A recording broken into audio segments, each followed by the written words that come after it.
Fala pessoal, aqui quem fala é o Juliano, eu sou estudante do CFA Institute, sou certificado em gestão pela Ambima e sou sócio da Real Invest. Antes de mais nada, se inscreve, curte, compartilha esse conteúdo com aquele seu amigo que está precisando de uma assessoria mais técnica e mais transparente para os investimentos dele. Seja bem-vindo a mais um resumão.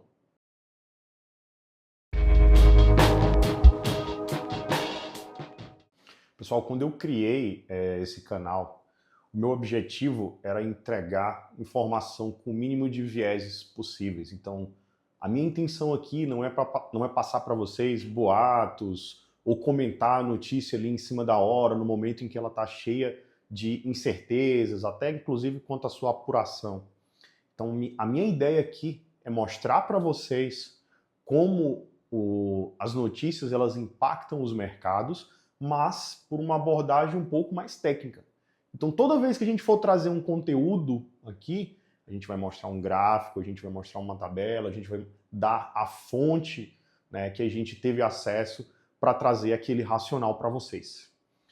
A nossa missão aqui é ajudar você a navegar por um ambiente de incerteza. Então, o ambiente dos investimentos por si só é de incerteza. E no Brasil isso é duplamente verdade. Então, a missão aqui é te apresentar instrumentos, né, com os quais você consiga aferir ali para onde o mercado está indo. E sempre partindo da seguinte premissa: ter mais dados hoje e ter a interpretação correta destes dados faz muito mais sentido do que tentar especular sobre os possíveis desdobramentos futuros de uma coisa que está acontecendo hoje. Né? Então, para resumir, é muito mais interessante você estar bem informado do que está acontecendo hoje do que ficar especulando, do que ficar entrando em teorias da conspiração, que são muitas vezes propostas por outros canais. Começando por Estados Unidos, nós tivemos a primeira semana de governo efetivo, né, do Donald Trump. Então, basicamente, a gente teve ali medidas um pouco polêmicas, a gente teve a saída dos Estados Unidos do Acordo de Paris, coisa que ele já tinha feito no seu mandato anterior. Mas lembra, né, uma das metas do Donald Trump é aumentar a produção de petróleo, é tornar os Estados Unidos ali o principal exportador de petróleo do mundo. Né? Então fica difícil você participar de um acordo de redução de gases de efeito estufa. Né? Então, faz sentido do ponto de vista das metas que ele tem, né, não ter participado do acordo. Né? Então eu vou compartilhar uns gráficos aqui com vocês justamente para dar um pouco mais de cor aí para o que a gente está falando, tá bem? Então, trazendo aqui um pouquinho de gráfico para vocês. Né? Deixa eu aumentar aqui um pouquinho essa tela. Agora a maioria dos mercados está fechado, hoje é domingo, 26 de janeiro.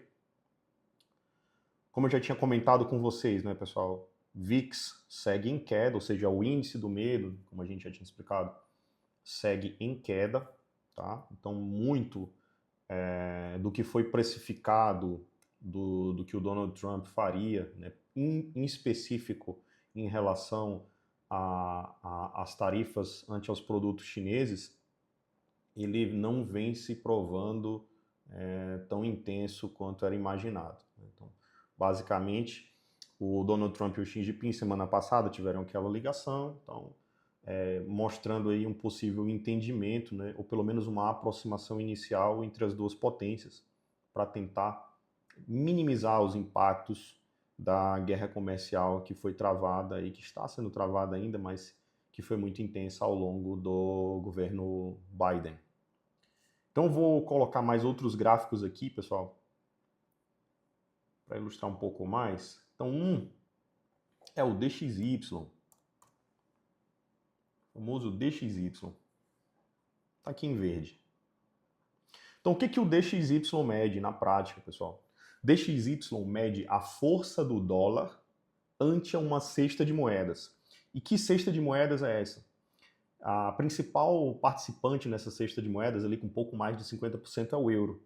Depois vem o ien e uma série de outras moedas. Então, quando a gente vê o DXY aqui em queda, significa que o dólar ele está se desvalorizando frente a essa cesta de moedas.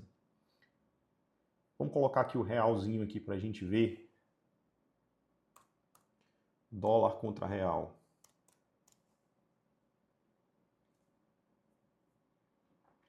Então a gente vê também, né, uma desvalorização do dólar frente ao real ou uma valorização do real frente ao dólar. Né? Você pode ler das duas formas. Tá bem? Lembrando que esse gráfico aqui é o gráfico do início do ano até hoje, tá, pessoal? Lá do início do ano até hoje. Juliano, é o momento de comprar dólar, dólar pode cair mais. Pode cair mais, pessoal. Sempre sugiro que as compras de dólar elas sejam feitas de forma fracionada para você pegar o maior número de janelas possíveis, para você não dar o azar de fazer toda a sua compra em uma janela na qual o dólar estava muito alto, depois o dólar cair e você não ter mais caixa para ir comprando, né? Então, sempre compras parciais. Por que faz sentido o dólar estar caindo, né? Um dos pontos que a gente vê em relação ao real, né? Um dos pontos que a gente vê é que próxima semana a gente vai ter decisão de política monetária por parte do nosso Banco Central aqui, então já está previsto ali uma alta de 1 ponto percentual. Com isso, os nossos juros, né, a nossa Selic, né, ficando mais alta, ela incentiva o famoso carry trade, que é basicamente você pegar o dinheiro em uma outra moeda e trazer para o Brasil e aplicar aquilo em juros, tá?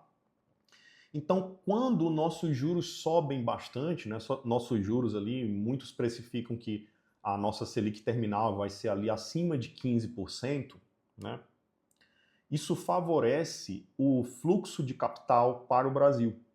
Isso traz bastante capital para o Brasil, tá? Apesar de que nossas circunstâncias internas não estejam ajudando muito, mas nosso juros está bastante elevado, né? Alguns economistas, inclusive, considerando exagerada a precificação. Mas isso é mera especulação, tá? A gente não, de fato, não pode afirmar que a precificação ela é exagerada porque a gente não tem o domínio do futuro. 2026 é ano de eleição e a gente não sabe quais vão ser as medidas do atual governo para tentar a reeleição. Então a gente não sabe, então acho precipitado você afirmar que os juros estão bastante exagerados, tá bem? Juros futuros, tá, pessoal? Falando de juros futuros. Agora a gente vai passar para o Brasil. Eu vou colocar um outro gráfico, que é justamente o gráfico do IPCA. Eu gostaria de comentar aqui o IPCA com vocês, tá? Eu acho que é muito importante a gente quebrar com um pouco mais de detalhe o nosso IPCA 15. Então, pessoal, estamos aqui no site do IBGE, né? Então, página oficial, dados oficiais. A gente vê que o IPCA 15, que é aquela prévia do IPCA, ele veio em 0,11, que parece pouco, mas veio acima do esperado. Tá? Então, ponto de destaque é que o principal contribuidor aqui para o IPCA ter vindo um pouco acima do esperado foi justamente a alimentação e bebidas, tá? Vou mostrar aqui de outra forma para vocês. Então, os pesos do IPCA, pessoal, eles estão aqui de ordem decrescente, tá bem? Do maior para o menor.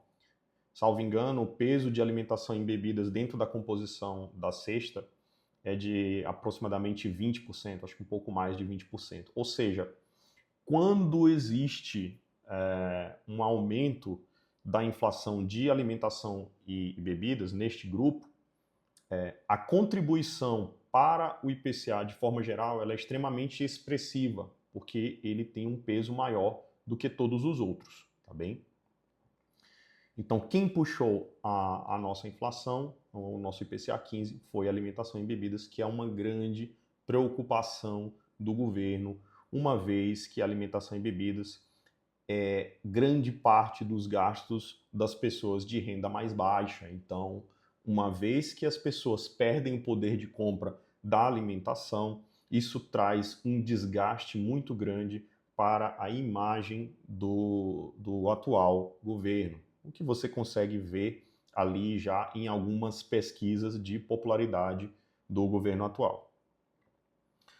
O ponto que eu queria trazer para vocês é o seguinte: apesar do dado ter vindo acima do esperado, quando a gente compara, né, todos os janeiros de 2025 até 2009, ele é o menor dado de toda essa série histórica, tá bem? Então, isso é um ponto positivo, tá? A gente tem ali apenas 2019, que seria ali o IPCA mais próximo, né? Só que a gente tem que levar em consideração o seguinte, pessoal.